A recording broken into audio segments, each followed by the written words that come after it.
and I'll ask that members of the public be given 2 minutes for specific agenda items and 1 minute for general public comment.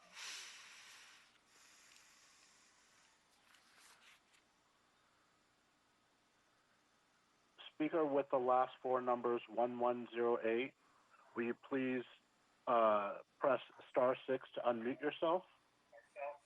Yeah, hi, it's Daniel Gus. I'd like to speak on item 8 and general public comment. Go ahead, you have 3 minutes. Okay, great. Council members, I'm really concerned about this really bizarre item number 8 for a company called The Glue, which states on its website that its primary goal is climate change, not business solutions. The founder, and appears to be the only owner, even though she refers to herself as a partner, has a background in philosophy and econ. The company has no animal experience. It has no fundraising experience. It has no public relations experience. These are all things promised on the agenda item, but there's no claim of it on her website, on her LinkedIn page. And by the way, her business license is for an address different from her own website and her own LinkedIn page. Also, there is no quantifiable and verifiable results in ever increasing a client's fundraising. She has had 8 clients in 8 years, and my concern is how many clients does this vendor have right now? But moreover, in an era when we are closing the deadly pound in the West Valley, and Mr. Koretz wants to be controller, you are taking money that, according to the Animal Welfare Trust Fund, there's noise. You're interfering with my speaking time. I'm sorry. Thank you. I'm sorry. That's all right. The Animal Welfare Trust Fund is for funds related to animal supplies, medical equipment, and improvements to the pounds, not for a vendor with no experience in fundraising, in animal background, in PR. There's zero claims of any improvement of fundraising for any of the clients. This money is supposed to be used for direct improvement of animals' lives, and I would suggest you find out, how are you giving $1.5 million to a company that has no background in whatever it is Animal Services needs to be claimed? And by the way, what is it that Animal Services is trying to improve here? These funds are meant to improve the care and feeding and healing of animals, not for tech, not for an unproven tech firm whose experience doesn't have any background for what we're supposedly looking for. This is disturbing, and especially with Mr. Koretz wanting to be controller. This is another ripoff, and I would also refer you to Phyllis Doherty's column about this same vendor. Where is the experience? Why is this person being chosen?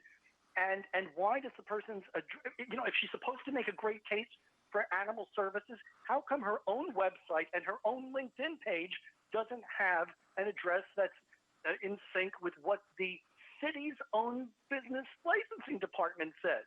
If she can't provide accurate information on her own website, on her own LinkedIn page, why are you forking over $1.5 million of money that's intended to help animals? And by the way, what is this 15% contingency fee that's supposedly built into this contract?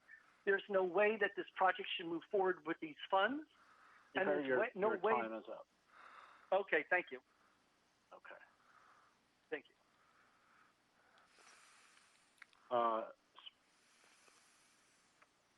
Speaker with the last four numbers 0551, would you please select *6 to unmute yourself?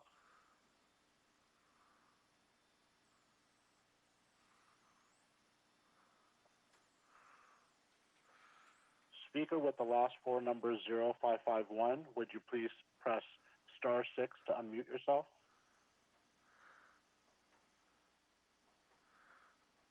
Okay, going on to the next speaker.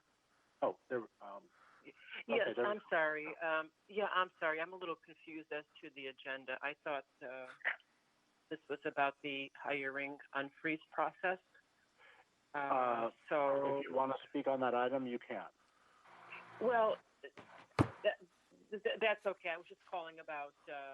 I'm sorry. I got the agenda confused. I thought there was only one item, but I guess basically, I'd like to speak on behalf or for the Department of Animal Services. I hope that you will look at these positions as critical positions and essential, and unfreeze those positions so we can get the West Valley Animal Shelter open again. It's been closed since mid-April, and we sorely need that shelter open in the west side or half of the valley. One shelter cannot handle the whole San Fernando Valley. So I, again, ask you to consider those positions as very critical so that they can get to full staffing to reopen it, and which would also help would be getting back to their regular shift of 5 days a week, 8 hours a day, as opposed to 3 days a week at 12 hours, which basically is blowing the overtime budget out of the water. I don't know what it is right now, but last time I checked, it was $700,000 over the budget. So that's all I have to say because I'm not prepared for the other items, but I thank you for your time. Can you tell us Thank who you. you are, please? Thank you. I'm sorry. Who are you? Your name, please? Oh, Kathy. Kathy. I live in Porter Ranch. I've been a resident of the San Fernando Valley for 30 years. Okay. Thank you, Kathy. Thank you. Okay. Okay. Speaker with the last four numbers 4650, please press *6 to unmute. And after you've done that, we'll go on.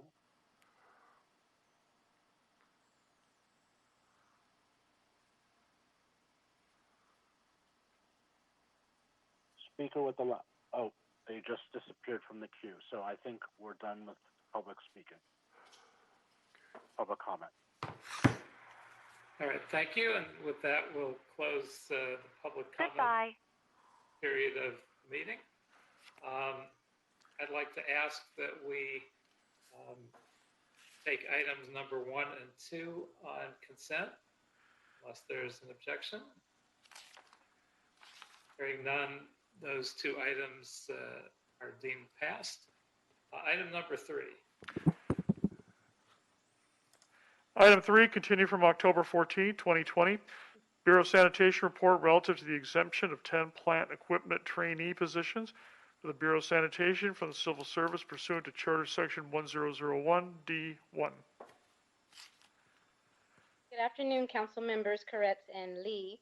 My name is Adrienne Murphy, and I'm representing LA Sanitation and Environment. LA San respectfully requests the exemption of 10 additional plant equipment trainee authorities for hire in lieu of wastewater treatment operator 1 authority. Currently, LA San has approximately 39% vacancy rate in the wastewater treatment operator 1 classification, in the wastewater treatment operator classification as a whole, and with about 28% vacancy rate in the 1 level classification alone. And it is projected that the attrition rate for wastewater treatment operators will continue to increase due to anticipated retirement. Historically, the recruitment of certified wastewater treatment operators has been insufficient to meet our increasing vacancy rate within this classification, and as such, LA San seeks to recruit trainees not presently working for the city, as well as from the city's lower level classifications, in order to train them for future positions in the wastewater treatment operator series. The Personnel Department recommended the approval of this exemption at the January 23rd, 2020 Civil Service Commission meeting. I'm open to answer any questions you may have regarding this request. Thank you. And has LA San considered altering the appointment requirements for the plant equipment trainee positions to make this classification eligible for targeted local hire? Is that workable? It can be. We haven't entertained that at the moment because we have current city employees that qualify and that apply to take these particular positions and opportunities, and they wouldn't qualify for targeted local hire. So that's the only reason why we haven't considered it. So if we go about hiring strictly from the outside, then we could work with the personnel department to make this a targeted local hire classification. And how many unfilled positions are there currently? Currently, we have 28 trainees. Currently, I want to say we have about 30 vacancies in the wastewater treatment operator 1 classification. And do you have enough salary savings to cover these 10 positions?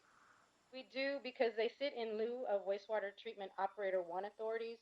So the salary for a trainee is about 2,600 biweekly, and for the wastewater treatment operator, it's about 39. So we would use those positions in lieu, which would create the savings. Okay, and have these positions been exempted from the city's hiring freeze?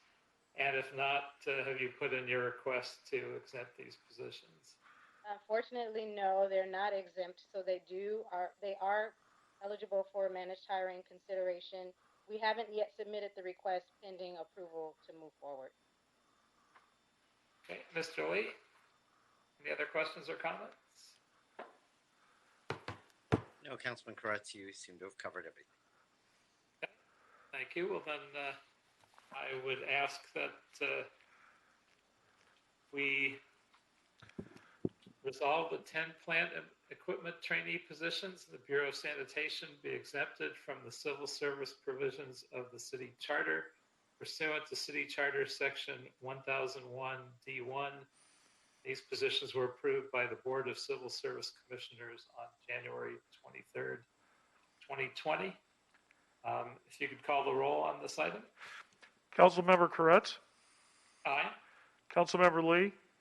Aye. Very good. That item passes. Thank you kindly.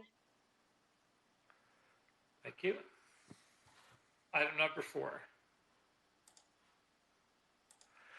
Item 4, CAO report relative to request for funding and resolution authorities in connection with State Route 710 mobility improvement projects.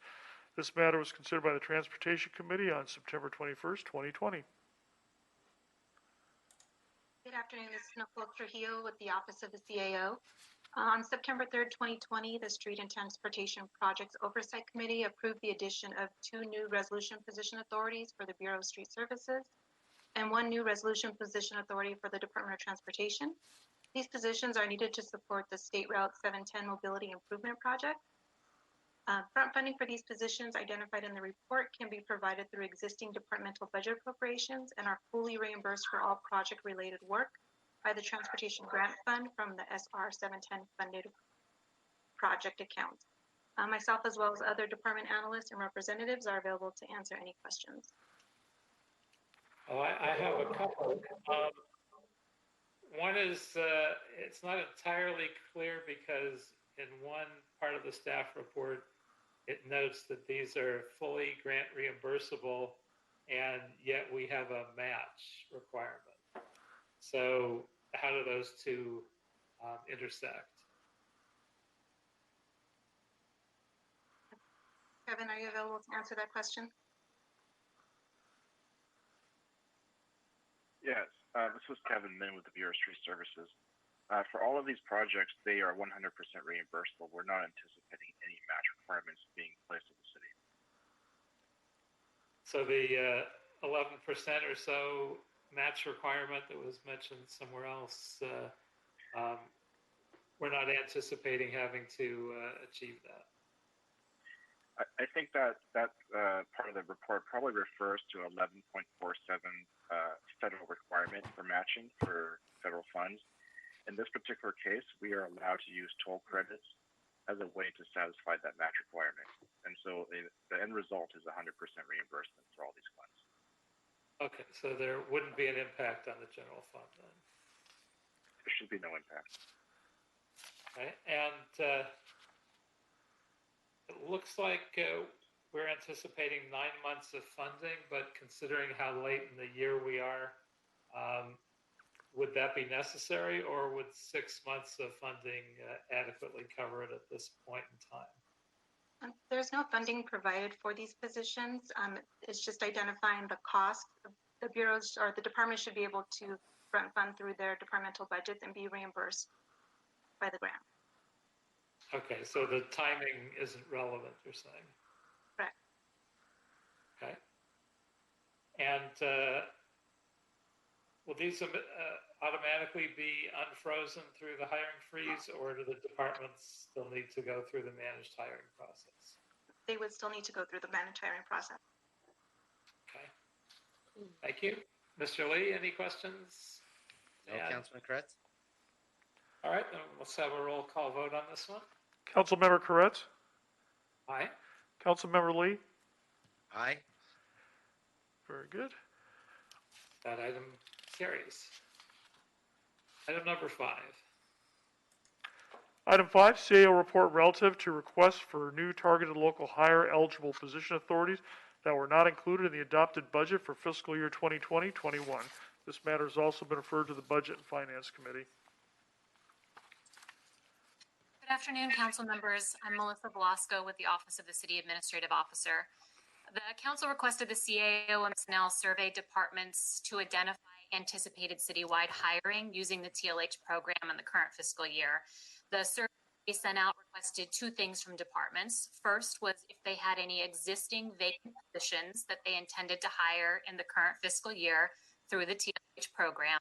And second, if they would like to request any new position authorities that they would like to have added to their department in which to hire new TLH employees. All departments responded to our survey and indicated that they intend to hire 350 TLH candidates within existing position authorities. Additionally, they asked for a total of 92 new position authorities. The total annual cost for all 442 of these requested new hires, which include hires into existing positions and new positions, would be $29.7 million for salaries and benefits. As outlined in the CAO's report, since the council adopted the motion that requested the CAO and personnel to report on these requested TLH hires, our city's financial situation has continued to decline. As you are aware, as part of the adoption of the 2021 budget, the council approved a hiring freeze for all city departments due to revenue reductions the city was anticipating associated with the COVID-19 pandemic. However, new hires through the TLH program were the only citywide exemption to the hiring freeze that was approved. And therefore, departments can currently hire TLH into any existing position authorities without needing to go through the hiring freeze process. However, since the adoption of the budget, revenue projections have continued to decline, and the CAO previously reported in September to the council that city revenues could fall short of budget by up to $400 million. Both the mayor and council directed the CAO to identify various cost reduction measures and directed the personnel department to begin the preparations for potential layoffs. Given our significant financial challenges, the CAO is recommending that the council not add any new position authorities in city departments. Further, we're also recommending that the council remove the current exemption from the hiring freeze for TLH candidates. Removing the exemption would not necessarily stop TLH hiring. It would simply require that requests to hire TLH candidates would be reviewed through the existing hiring freeze process, just like all other hiring requests. I do have some updated data regarding TLH hires in the current year that I wanted to share that's not included in our report. Through the automatic exemption that's currently in place for TLH hires, as of last week, departments have already received approval to hire 196 TLH. That's about, well, it's a little more than 65% of the 350 total anticipated hires for the entire year that the departments reported as part of our survey. Departments have already reached out to the personnel department and begun the hiring process for a total of 124 of these positions. In this current rate of hiring, we are recommending that the automatic exemption be removed so that any requested future TLH hires are required to go through the hiring freeze process. And I'm happy to take any questions that you may have. Thank you. I'm not sure if it's a question or not. My problem with continuing to hire targeted local hire is in anticipation of the possibility, which I certainly don't support, that we may attempt to use layoffs as one of our solutions to our budget shortfall. If we do, the question is, under our layoff policy, would we not be laying off the most recently hired? And therefore, in a program that does the most good, hiring only Angelenos in circumstances where they're usually difficult to hire, where they're low income, where they're formerly homeless, where they're formerly incarcerated, exactly the people that we want to hire in terms of the equity issues that the city's been dealing with in the last few months, particularly with focus.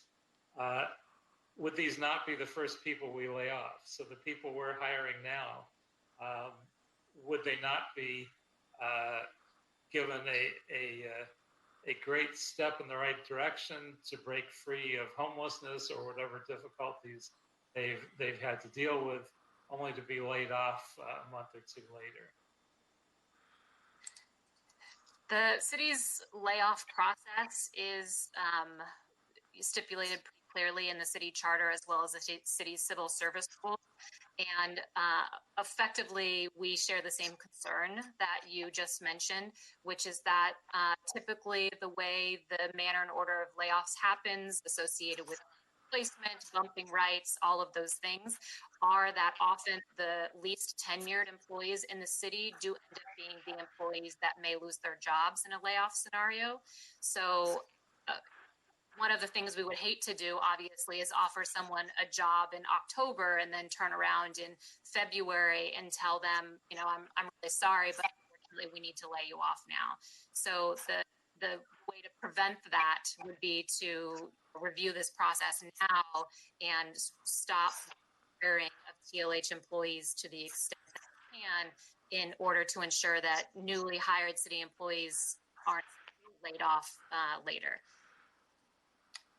And I would also just mention that, you know, obviously the CAO, the entire city, no one wants to get to the point of layoffs, right? What we're trying to do is identify all the measures that we can in order to reduce the city's expenditures.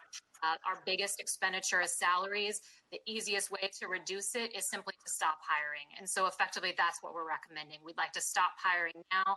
We believe that stopping citywide hiring or dramatically reducing it through the hiring freeze process so that we're only hiring truly critical city employees is the first step to ensure that we don't have to do layoffs later. Mr. Lee, questions or comments? No, I agree with what I believe what Melissa just said, that you know, it takes time to train, and we know that we are already facing, you know, it's only October, and we already know what our budget shortfalls are facing. So not knowing what our revenues are going to be in the coming months, I think it's better to be obviously very cautious. So I agree with Melissa. I have many of the same concerns. I wish we weren't already looking into layoffs and expending money to prepare for layoffs when I'm anticipating that with creativity and looking at all of their options, we can avoid them. But as long as we have been directed and the personnel department has been directed to start pursuing that, I would hate to see us continue to hire people under targeted local hire who almost certainly would be laid off and jobless again almost immediately. So I'd suggest sort of a hybrid, which is I'd suggest we approve the CAO report recommendations on a temporary basis until which point the council has formally decided not to engage in layoffs as a partial solution to our budget shortfall. So that at that point, TLH hiring could resume with the exemptions from the hiring freeze process on an automatic basis. But up until that point, we would temporarily suspend these exemptions. And so if we could have a roll call vote on that recommendation. Okay, Councilmember Koretz, Aye. Councilmember Lee, Aye. and just to clarify then, we are going to approve the CAO recommendations. However, until the point that council determines that that layoffs are to be instituted, is that correct? are not to be instituted as part of the solution.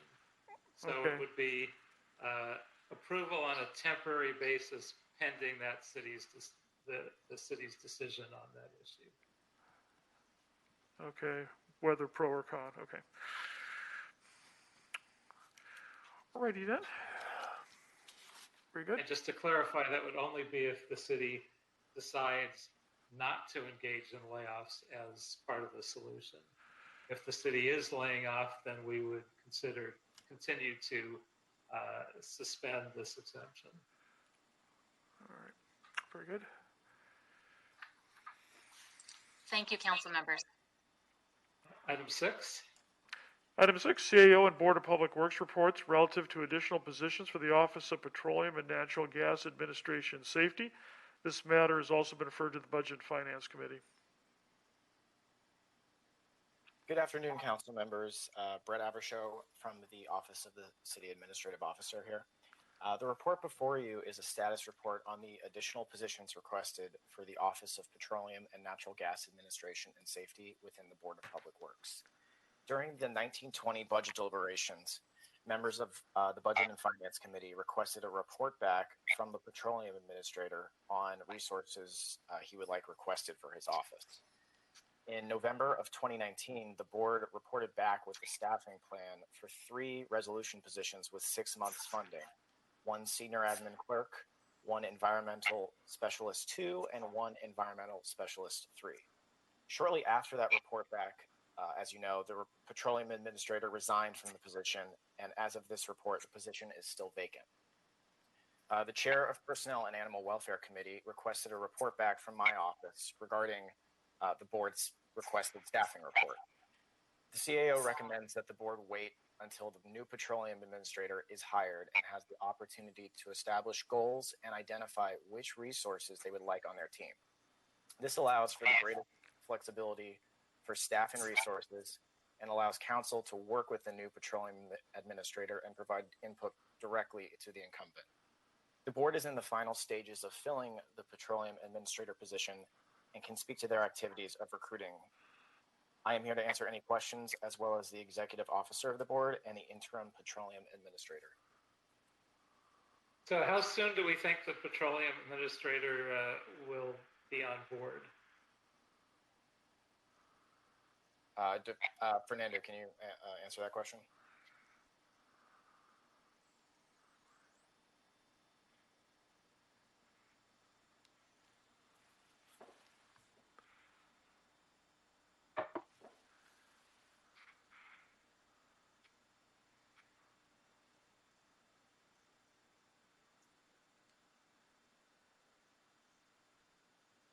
Appears Fernando is away from the microphone, so we can. I know they are in the final stages and have it down to, I believe, 3 candidates. Hopefully, we can get Erica Blyther or Fernando Campos to speak to the final stages of that group. Yeah, the timing is a pretty relevant question because if someone's going to be brought on board soon, I mean, there's been a need for a lot of the functions of the petroleum administrator since a number of years ago. Some of those things were just being undertaken, and then we lost our petroleum administrator. And so I'm still anxious to see them get more up and running. So if we knew they were going to come on board soon, I would encourage them to have the ability to start looking at hiring and perhaps hire some support staff before the next budget if they have the funds, which I believe they do. Hello, this is Erica Blyther. I'm the interim petroleum administrator or acting petroleum administrator. And I do believe there are, I think, 30 candidates, and the plan is to have a petroleum administrator hired before the end of the year. And I believe they're in the final stages where they're looking at those last few candidates. So how helpful do you think it would be for us to add some additional support staff during the second half of this fiscal year as opposed to just looking at those positions for the 21-22 budget? It would be very helpful. The office is very small at the moment. We at one point had a staff of 6. We are now down to 3 employees. One employee has been employed for the disaster service worker and is doing contact tracing for the COVID-19 crisis. The other employee has accepted the separation incentive package and will be leaving in December. So that will leave the office with 1 or 2 technically, but 1.5 positions. So the ability to hire more staff quickly would be beneficial. Do we have the ability in a department that's so underfunded to get the contact tracing person to come back to their regular position and replace them with somebody else? I can look into that. Yeah, I think that's a good idea as a minimum. I'd love to see us give the new petroleum administrator the ability to at least hire one additional person during this calendar year. I mean, that office is pretty decimated right now and has a number of functions that we're looking to have them fulfill.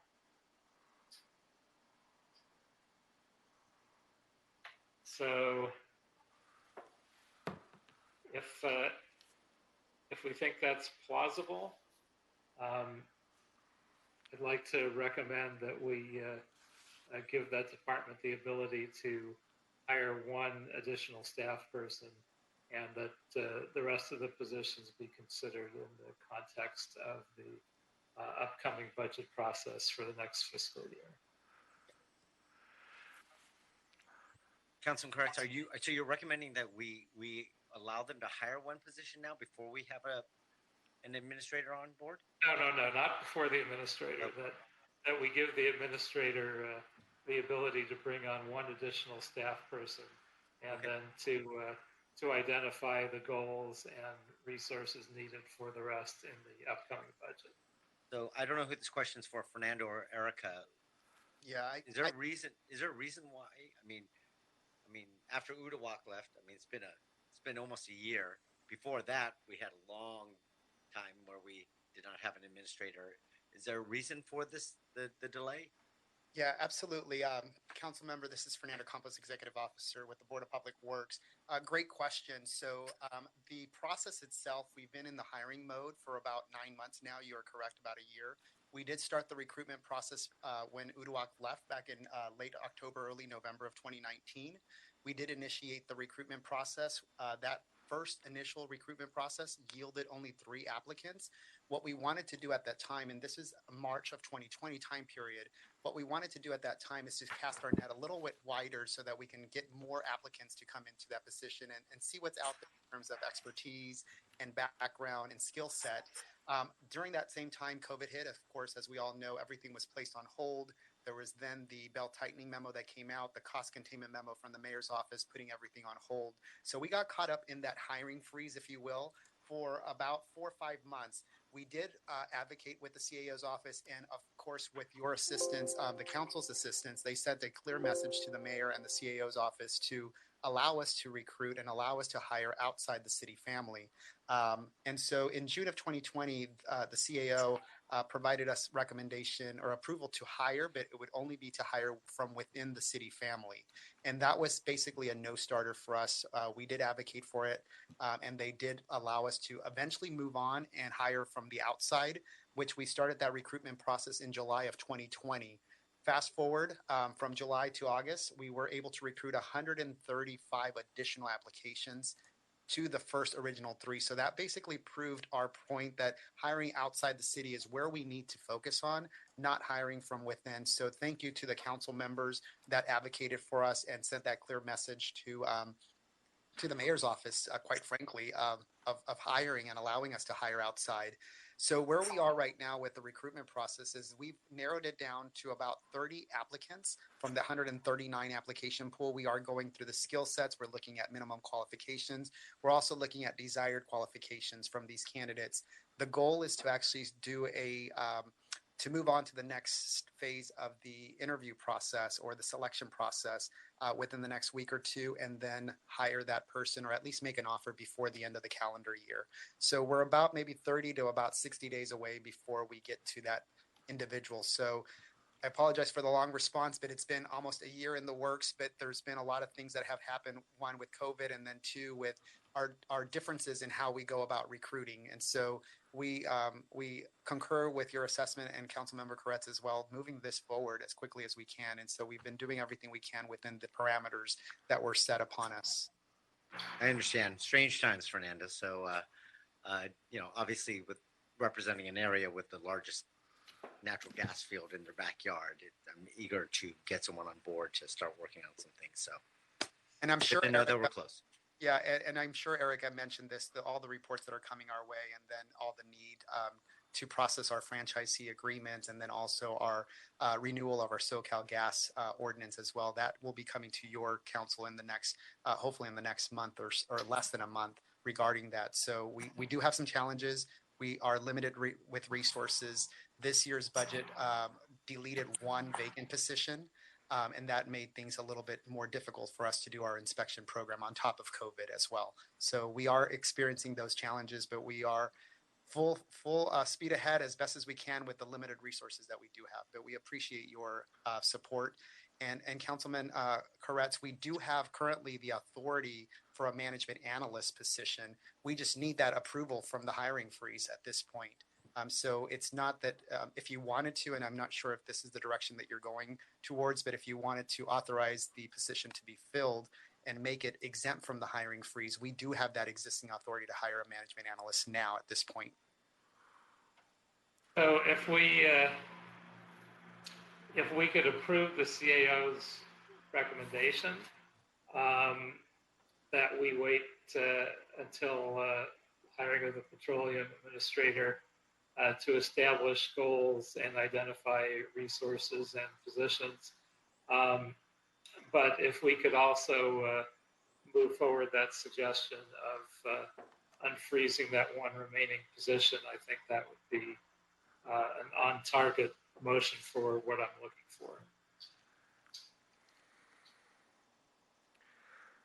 So if that motion is understood, I would make that motion. Councilman, to understand it fully, you were speaking to exempting it from managed hiring like Fernando suggested? Yes. For that one position, and otherwise have positions and goals determined by the new petroleum administrator. Would this constitute the additional position that the petroleum administrator would be allowed to hire once they're on board?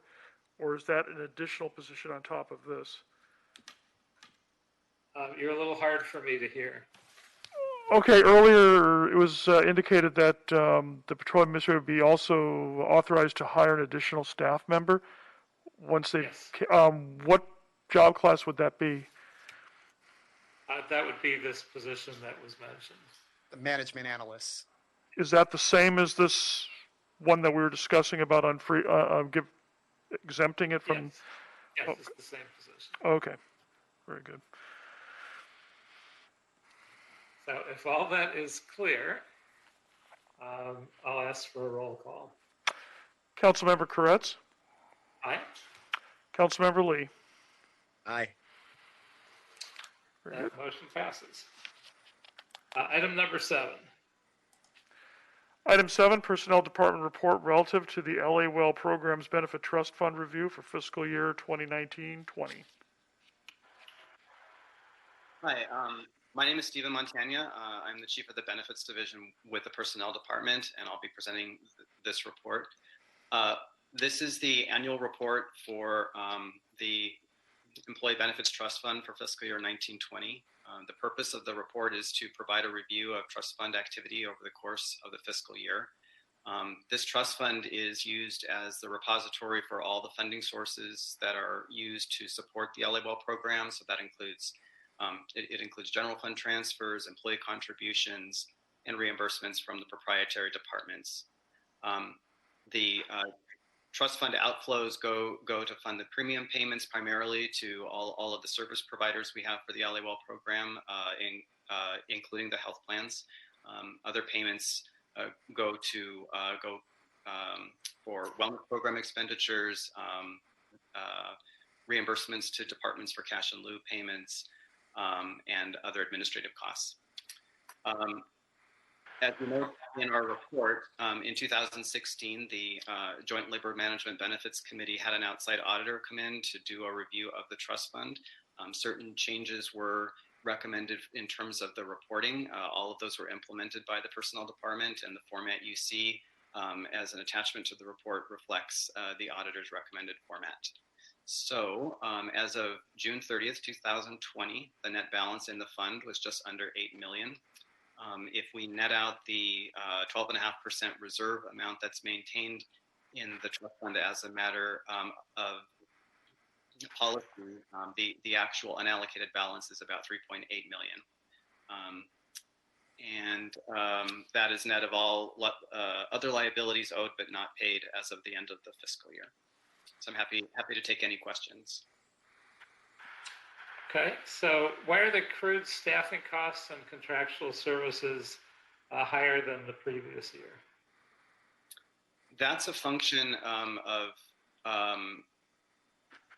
whether positions are filled. So we when we're doing reimbursements, particularly for staffing costs, if a position is vacant, or if somebody is working at a lower level, those kinds of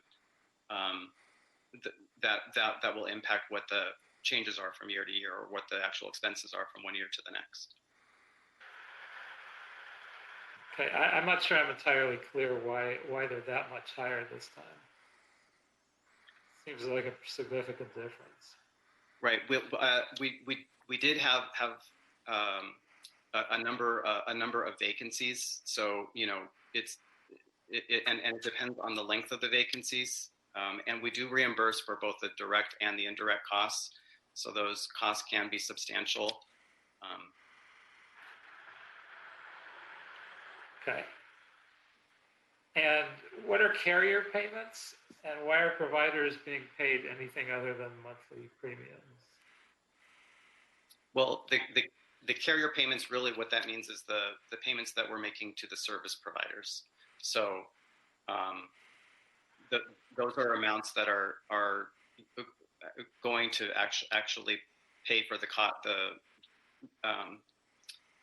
pay the cost of the program as they're generated by the service providers for the LA Well program, whether that's health or dental or any of the other benefits.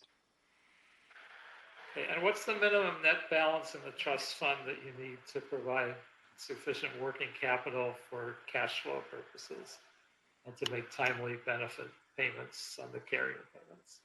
Right.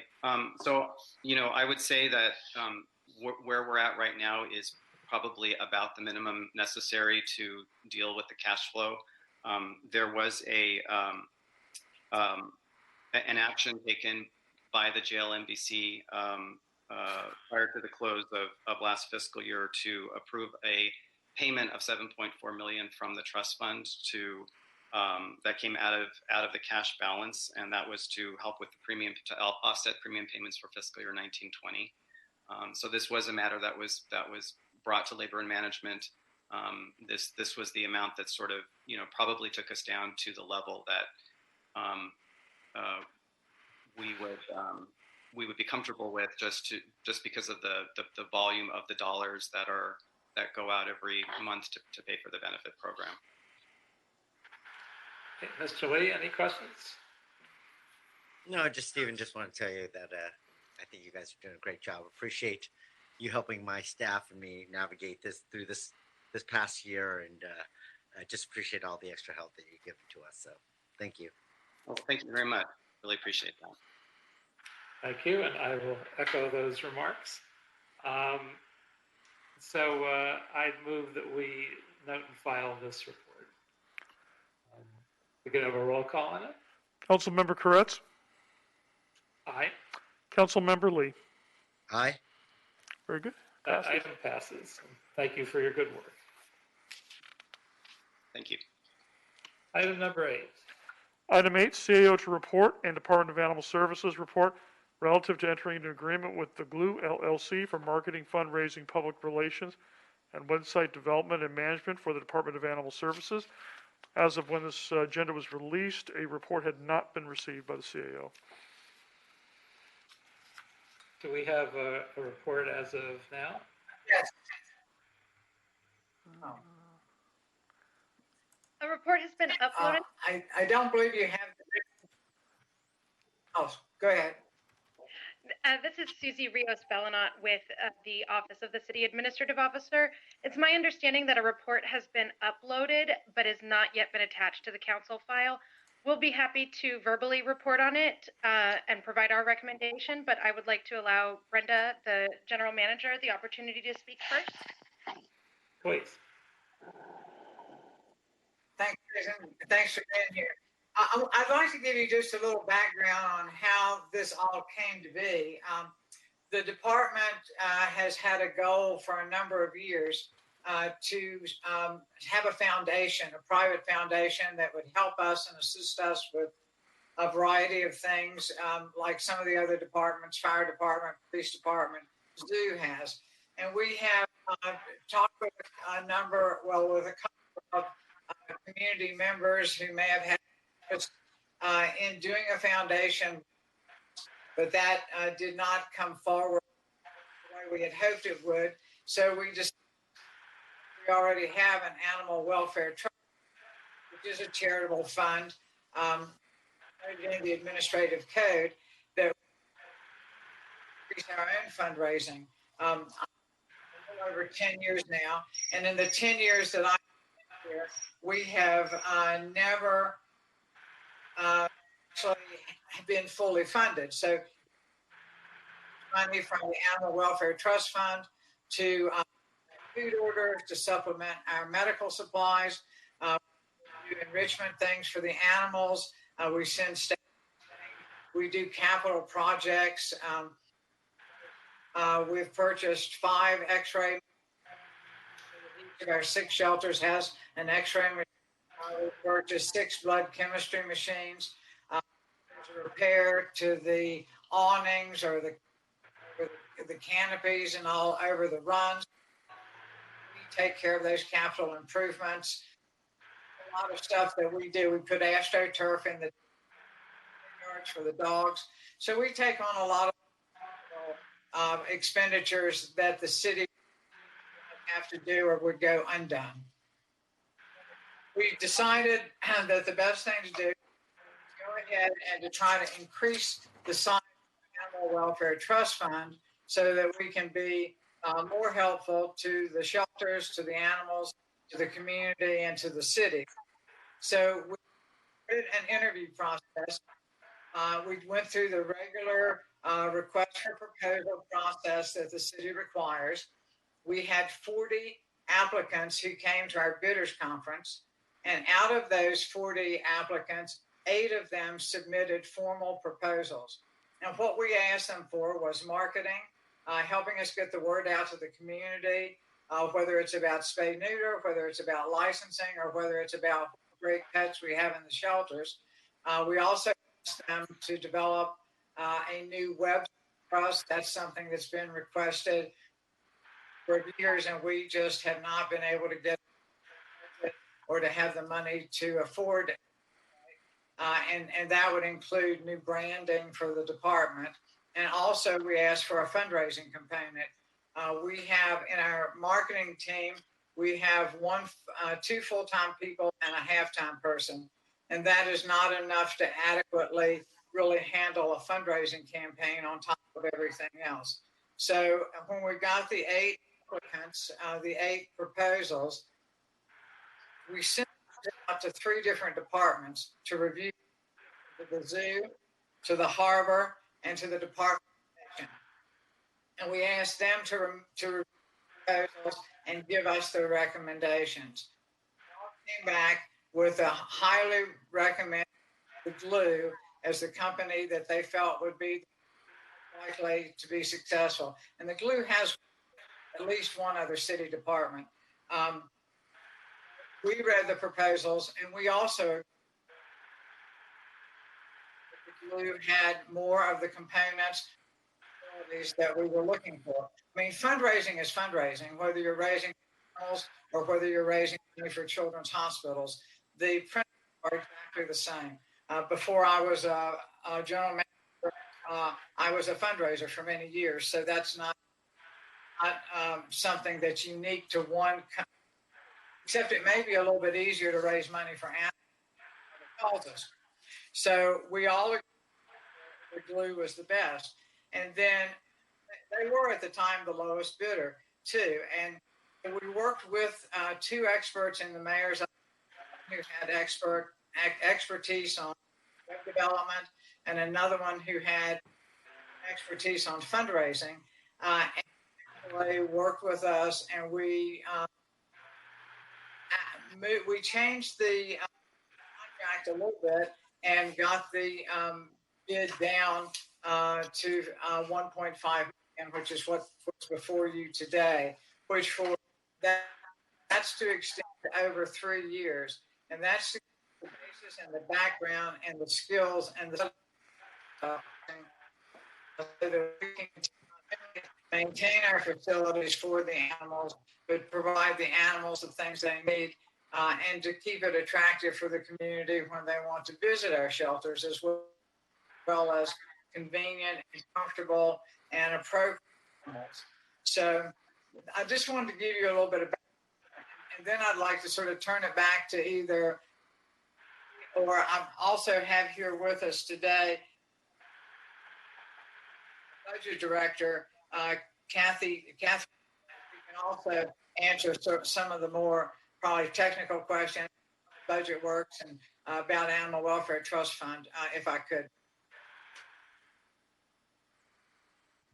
Hi, Catherine Chico here to answer any questions that you may have as a follow-up to Brenda's opening. Thank you. And CAO report? Certainly. Again, this is Susie Rios-Bellanot, Senior Admin Analyst with the Office of the City Administrative Officer.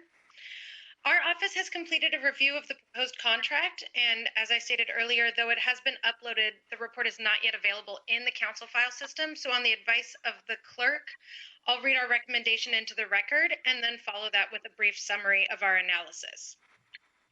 The recommendation is that the council, subject to the approval of the mayor, authorize the general manager of the Department of Animal Services or designee to execute an agreement between the Animal Services Department and the GLUE LLC to provide marketing, fundraising, public relations, and website development and management services for a period of 3 years from the date of contract execution, with one-year extension option for an amount not to exceed $1,545,000, subject to the review and approval by the city attorney as to form.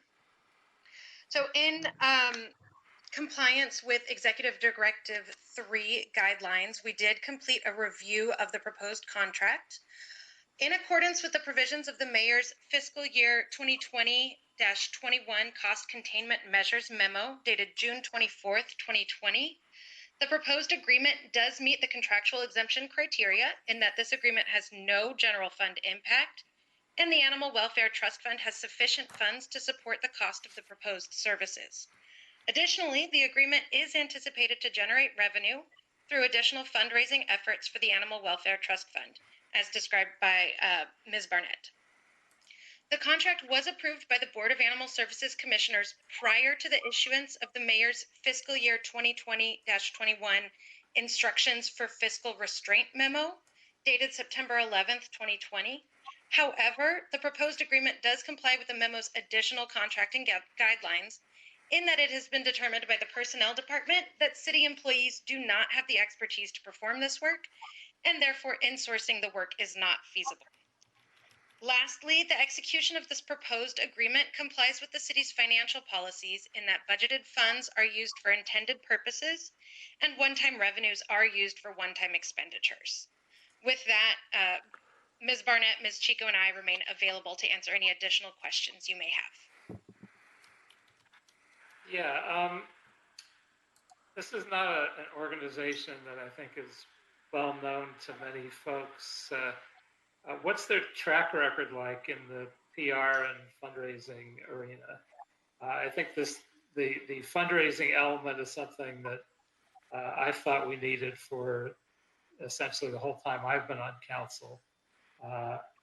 It's just a question of whether these are very capable folks. And I don't know one way or the other. There just isn't a lot of documentation that I'm aware of. Catherine Chico. Well, I don't know if Catherine wants to jump in on this. Go ahead, Catherine. The GLUE did present their proposal, and it does include a subcontractor with fundraising experience. And the GLUE has also done performed services for the Department of Transportation, and that relationship and that contract did go well. So the reviewers that did review the contract from the three other departments, they were satisfied that they would be able to carry out the duties professionally and up to the standards that would be expected through this contract. So what's their track record in fundraising? I could gather that information and provide it to you. It is included in. I would say, Councilmember. Oops, I think we might have lost you. Sorry, I'm talking over you. Yeah, no, I think it was because I was talking over her, and I apologize. I met, in addition to meeting with the committee from the GLUE, their fundraising person and their web development person, I also had a special meeting, a private meeting with the head of the GLUE and with the fundraiser, because I wanted to make sure that, although I say I have some expertise in fundraising, it's a number of years since I've been a fundraiser, and as we know, things do change. But I wanted to talk with her and get a sense of her knowledge and expertise. And I found her to be well-rounded in everything from the old-timey direct mail that comes to your house with, a cheap postage, to knowing how to do things over social media. And I think it will be in concert with our staff who's been dealing with the community for a long time. One of the things that we're starting to recognize now is the ability to receive requests and gifts and trust after people like to plan ahead and sometimes leave something to special organizations. And I talked to her about all the different facets of fundraising and found her knowledgeable and I believe, and of course, she'll be working with our team, our public relations director, and her part-time helper. So we'll all be working together, but they'll be doing a lot of the packaging, and we'll be editing everything and giving our input. But they'll put the packages together and recommend how they go out and how they connect to each other. It's more that kind of a thing. So fundraising is just fun. I do think it's a little bit easier. It's interesting now with people having so many challenges in their lives, whether it's loss of housing, loss of income, loss of jobs. I do find that people are still very, very generous to animals. And I believe that this is a way that we can really help the department and help the city, particularly in the next few years as we're recovering from the COVID and the crashing economy that we're dealing with right now. Mr. Lee, any questions, comments? Yeah, Ms. Chico, what else can the Animal Welfare Trust Fund be used for? It's there's pretty wide range of uses, right? We can use it on facilities. Can you use it on staffing? No, we had been advised by the city attorney that we cannot use it for staffing. but we are able to use it for our facilities. And a lot of our donors actually donate specifically to a specific shelter that might be in their neighborhood. And that funding that is received for a specific facility, we only use it to support that facility. But you know, we could use it to support facilities.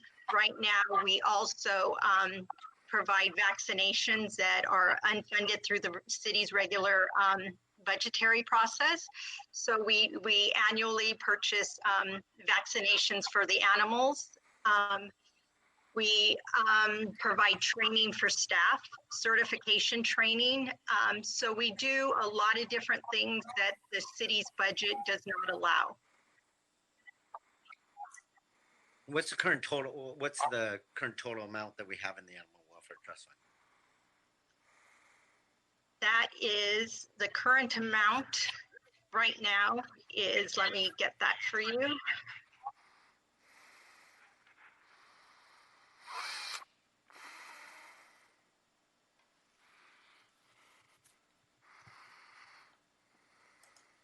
It is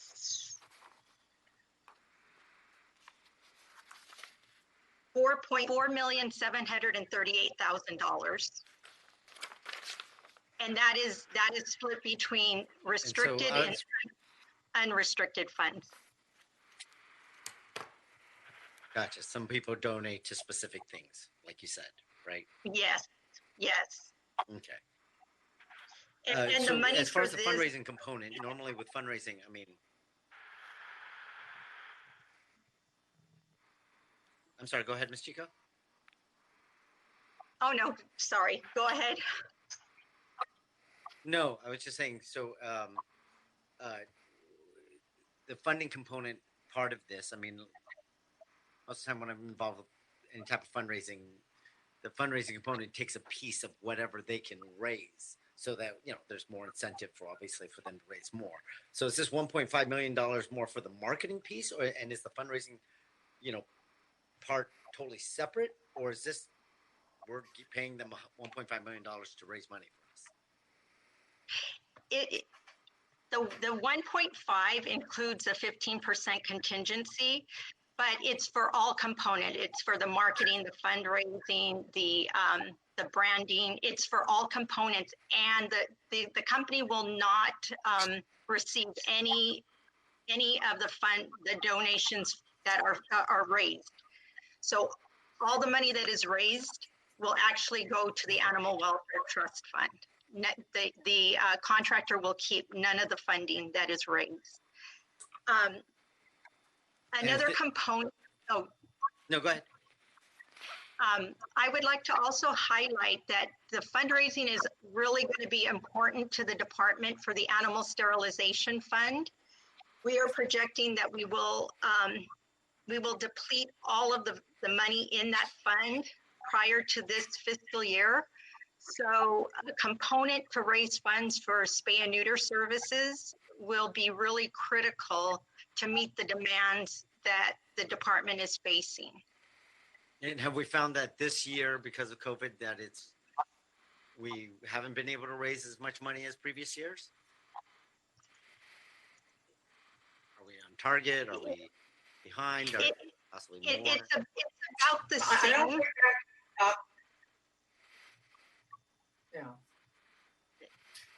The money, we have to do a specific campaign for the Animal Welfare Trust, for the Animal Sterilization Fund, and that would be part of this. Money that goes into the Animal Welfare Trust Fund is not for spay neuter, so that'll be a separate campaign.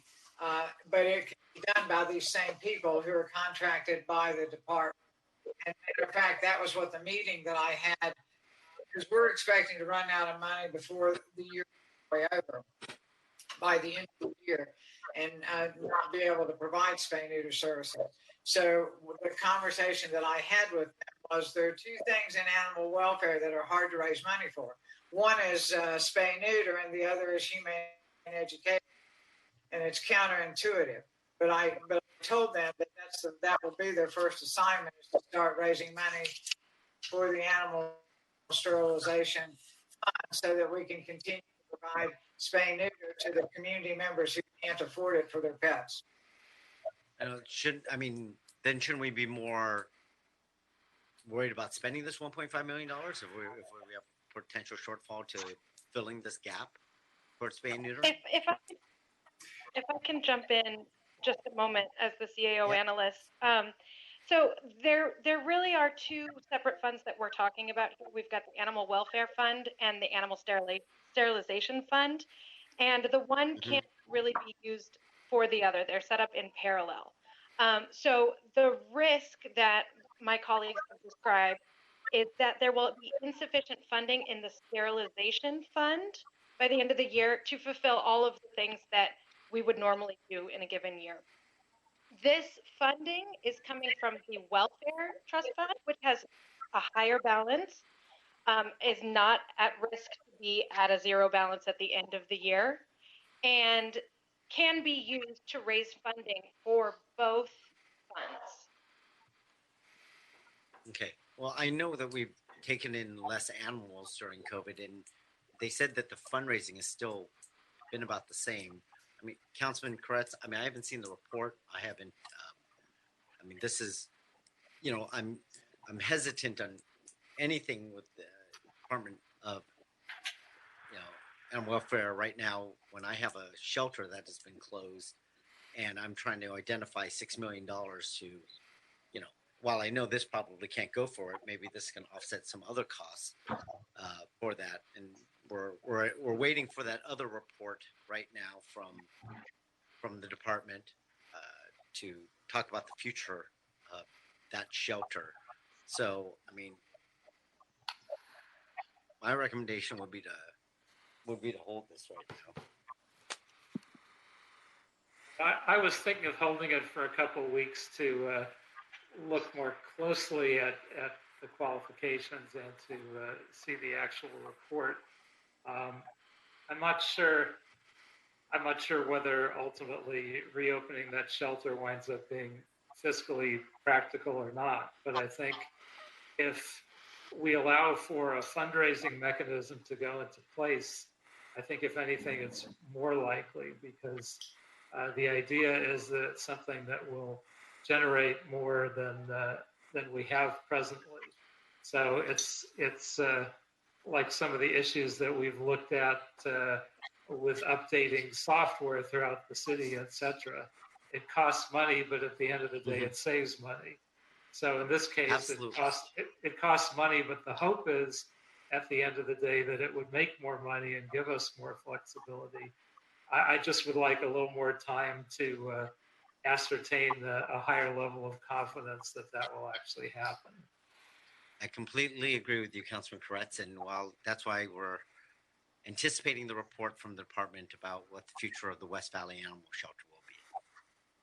So at least for this item, I'd ask that we hold this to our next meeting, get a chance to look at the CAO report and delve a little more deeply into the experiences of this company and hopefully deal with it at our next fall meeting.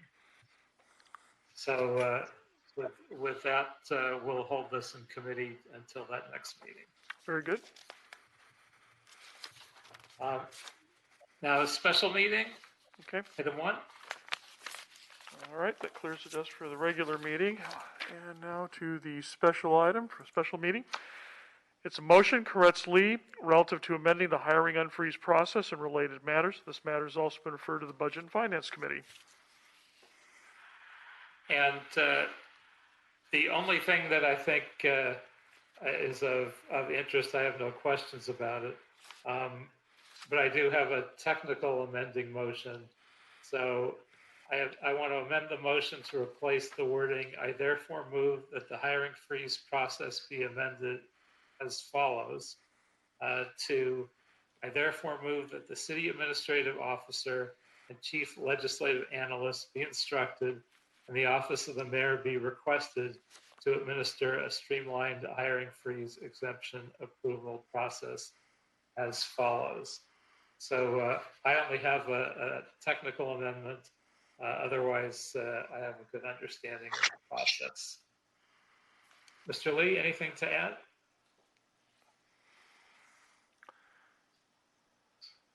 Hearing nothing, I will assume not. Excuse me. And- This is Harold Fujita from the Department of Recreation and Parks. Could I offer a comment? Oh, please. Thank you so much.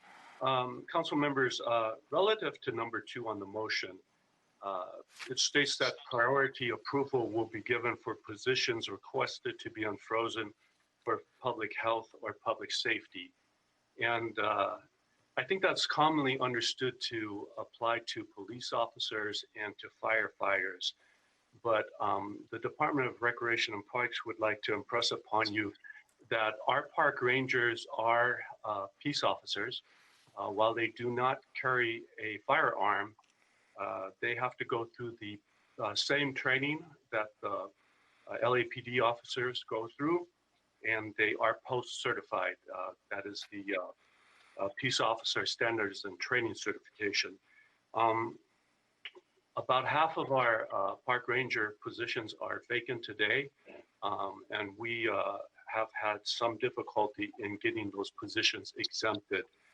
We are hopeful that number 2 is meant not just to apply to police officers and to firefighters, but also to other sworn peace officers such as our park rangers. And we would hope that you would take that under consideration. Thank you so much for your time.